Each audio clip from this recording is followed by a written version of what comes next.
ചൈനീസിനോട് dress എടുക്കാൻ വേണ്ടി ഞാനും സുസും പെവിലിയൻ മോളെ ചോയ്സ് എന്ന് പറഞ്ഞ ഷോപ്പിലേക്ക് വന്നിരിക്കട്ടോ. ലേഡീസ് ഡ്രസ്സ് മാത്രമേ ഉള്ളൂ ഈ ഷോപ്പിൽ. ചൈനീസിനോട്ട് എന്തൊക്കെ സ്പെഷ്യൽ ഓഫേഴ്സ് ഉണ്ടെന്നാണ് തോന്നണത്. നല്ല സെലക്ഷനൊക്കെ ഉണ്ട് കേട്ടോ. ഇതാണ് ചൈനീസ് ന്യൂ ഇയർ ഡ്രസ്സ്. ഇതിൻ്റെ പല മോഡൽ ഡ്രസ്സുകളുണ്ട്. ഡിസൈനൊക്കെ കണ്ടില്ലേ, ജഗ പുകയാണ്. ഈ ബ്ലാക്ക് ആൻഡ് ഗോൾഡൻ ഡ്രസ്സ് എനിക്ക് ഇഷ്ടമായിട്ടോ. പിന്നെ ഈ റെഡ് ആൻഡ് വൈറ്റ്, ഇതെനിക്ക് ഒത്തിരി ഇഷ്ടമായി. ഒരു വെറൈറ്റി ആയിട്ടുണ്ട്. രണ്ട് ഡ്രസ്സ് ഇഷ്ടമായത് കൊണ്ട് തന്നെ ഏത് എടുക്കണം എന്നുള്ള കൺഫ്യൂഷനിലാണ്. എന്നാ ഒന്ന് ട്രൈ ചെയ്ത് നോക്കാമെന്ന് വിചാരിച്ചു. അപ്പോൾ ഇതിൽ രണ്ടിൽ നിങ്ങൾക്ക് ഏതാ ഇഷ്ടമായിച്ചാലും ഒന്ന് കോമൻറ്റ് ചെയ്യണേ. അവസാനം ഞാൻ 2 ഡ്രസ്സ് എടുത്തു കേട്ടോ ഫ്രണ്ട്സ്. ഞാൻ സോസിനോട് ചോദിച്ചു ഏത് ഡ്രസ്സ് എടുക്കണമെന്ന്. എനിക്ക് 2 ഡ്രസ്സ് ഇഷ്ടമായെന്ന് സോസിനും മനസ്സിലായി. എൻ്റെ സ്വഭാവം നന്നായി സോസിന് അറിയണോണ്ട് തന്നെ 2 എടുത്തോളം പറഞ്ഞു. അല്ലെങ്കിൽ ഞാൻ മറ്റേ ഡ്രസ്സ് നന്നായിട്ടില്ലേ എന്ന് പറഞ്ഞ് സമാധാനം കൊടുക്കില്ലെന്ന് സോസിന് അറിയാം.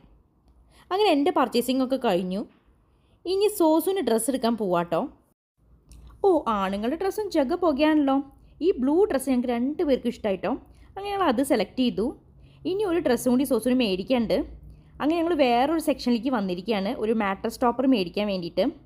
ഇവിടെ വീട്ടിൽ വെക്കണം നല്ല ക്യൂട്ടായ ഡെക്കറേറ്റീവ് ഐറ്റംസ് ഉണ്ട് കേട്ടോ. നല്ല ഭംഗിയുണ്ട് കേട്ടോ അതൊക്കെ കാണാൻ. ഇതാണ് ഞങ്ങൾ വാങ്ങിയ മാട്രസ് ടോപ്പർ. ഹോർഗൻ എന്ന് പറഞ്ഞ ബ്രാൻഡിൻ്റെയാണ്.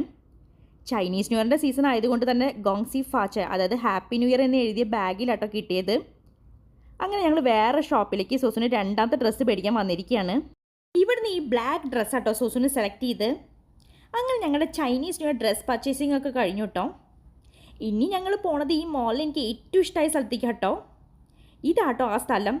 ഇൻസൈഡ് സ്കൂപ്പിൻ്റെ ഐസ്ക്രീം എന്ന് പറഞ്ഞാൽ എനിക്ക് ഭയങ്കര ഇഷ്ടമാട്ടോ. നല്ല ടേസ്റ്റാണ് ഇവരുടെ ഐസ്ക്രീമൊക്കെ. എനിക്ക് ഏറ്റവും ഇഷ്ടപ്പെട്ട ഫ്ലേവർ എന്ന് പറഞ്ഞാൽ ലോട്ടസ് ബിസ്കോഫാണ്. പക്ഷെ അത് തീർന്നിരുന്നു. അതുകൊണ്ട് ഞാൻ സ്ട്രോബെറി ആൻഡ് ചീസ് കഴിച്ച് സംതൃപ്തിപ്പെട്ടു. ഞാൻ എപ്പോൾ ഈ മോളിൽ വന്നാലും ഐസ്ക്രീം കഴിക്കാതെ പോണ പരിപാടി ഇല്ല കേട്ടോ. അപ്പോൾ അത്രയേ ഉള്ളൂ ഫ്രണ്ട്സ്. ബൈ.